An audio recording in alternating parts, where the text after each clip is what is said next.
All right, y'all. So I was sitting here thinking about something that happened this weekend when I went to Ozland, and it was an amazing time. I love Wizard of Oz. It's literally my favorite movie.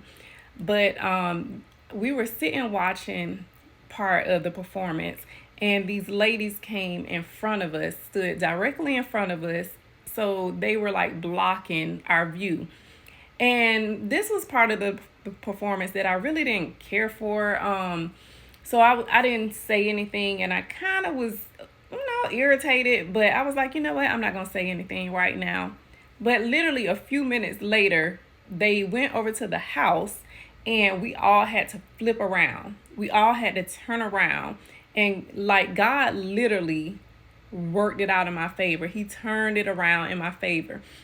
And the ladies were then standing behind us. Like the one lady was like peeking up over me because I have her in a part of the video where she's like looking up, trying to look over my shoulders. So sometimes the moral of the story is sometimes you just got to let God be God and handle situations. Somebody needs to hear that. It is not our job to put our hands on everything, whether it be relationships, situations, whatever.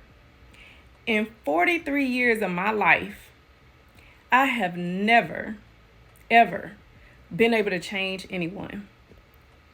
You will never be able to change anyone who is not wanting to change. So you have to give people and situations to God. Because all you'll do, like if I would have said something to her and she would have said something, and all you're going to do is mess it up. I would have messed up a good time. It would have been a thing. So sometimes you just got to let God handle the situation. Surrender it to God. People are going to people. People are going to do what they want to do at your expense sometimes. So when you're in a relationship or a situation, whether it be friends, whether it be work, whether it be whatever, and it's somebody that you want to change their ways or whatever, just pray for them. Pray for them.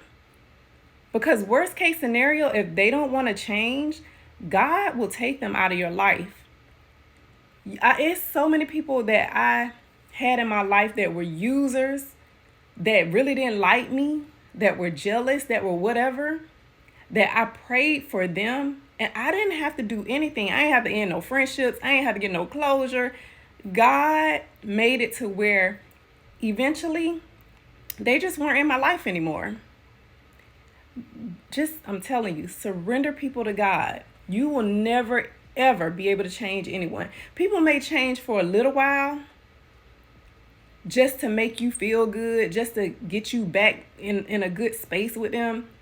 But if their heart is not in it, just like anything else, if you're not ready to quit drinking alcohol or whatever the case may be, and you're doing it because somebody else wants you to, until you and God are in this situation where y'all are working on that thing together, if they're not doing it for themselves, it's only a matter of time before they go right back to that old thing, or to that old way of being, or to them old habits.